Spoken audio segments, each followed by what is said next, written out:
Chef Buck here, and today we're going to take this rutabaga and make a very easy, simple vegetable soup. You could use a potato for this, but I'm not using a potato, I'm using rutabaga because you can use a rutabaga just like you can use a potato. The first thing we're going to do is we're going to cut off the ends of our rutabaga. And when you're buying a rutabaga, you want to make sure there aren't any big blemishes, nothing unsightly, untoward with your rutabaga. You want to make sure it's nice and heavy for its size, because that means it has a lot of moisture in there. Now I'm going to go ahead and cut this into a manageable size, so that then I can cube it up. Now let me go ahead and take the skin off, because we don't want to use the skin, because sometimes there'll be a waxy coating to help preserve the moisture, to keep it from drying out. And I found the easiest way to peel it is just to take a knife and go around the edges and just slice it off. Now I'm just going to cut it up into some soupy sized chunks. I want to have some nice hearty big pieces of rutabaga in here. And you can cut them smaller than this if you like, but it's going to cook for a while and it's really going to soften up, and I don't want it to fall completely apart because I want it to be a very rustic soup. We're going to heat up some oil in a pot. Now this is going to be like a vegetable soup, but we're going to call it a rutabaga soup because it's going to be defined by the rutabaga. If I could just put some onion and rutabaga in here and almost make it like a potato leek. But it's going to be kind of a grab bag, and you can clean out your fridge and use whatever you like. But I got my oil heated up, and the first thing I'm going to throw in here are some seeds.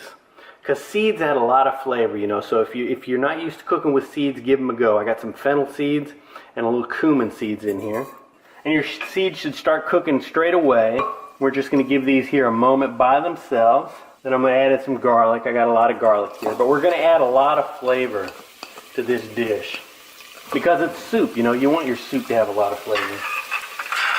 And I got a lot of jalapeno here. I'm not going to put any dried hot peppers in here, so I'll just have some fresh pepper.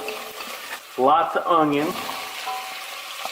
So we're going to go ahead and give our onions and peppers a few minutes here. Let them saute up, and I'll stir them up occasionally, but we'll cook them for about 5 minutes.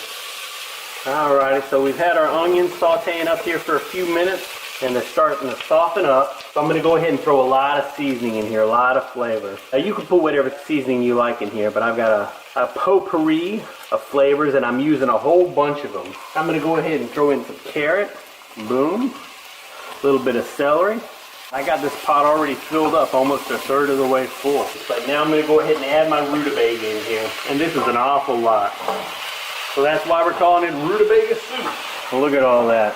Alright, so I'm going to fill up my pot with a bunch of water. Now I'm going to cover it up and bring it up to a boil. So our pot has come up to a boil. I'm going to reduce the temperature down to low. And I'm just going to let it simmer away. We'll cover it up, leave it alone. That's it. We got other things to do. Soup, when you got other things to do. Alrighty, so it's only been simmering for about 45 minutes. And as you can see, it's a very light simmer. But it hasn't even cooked off a lot of water. And you don't want your rutabaga to fall apart, or at least I don't. But as you can see how easily the fork passes through this piece right here. But it's not mushy at all, and I don't want to cook it until it gets mushy. But the fork goes through there quite easily. Boom, that's it. Turned off the heat, and I'm just going to cover it up. A nice rustic delicioso rutabaga soup. Anything you can do with a potato, you can do with a rutabaga. And if you want to print this rutabaga recipe, got a link down below. You can go over to myfoodchannel.com, find all our recipe videos over there, and we'll see you in the future. Bye-bye.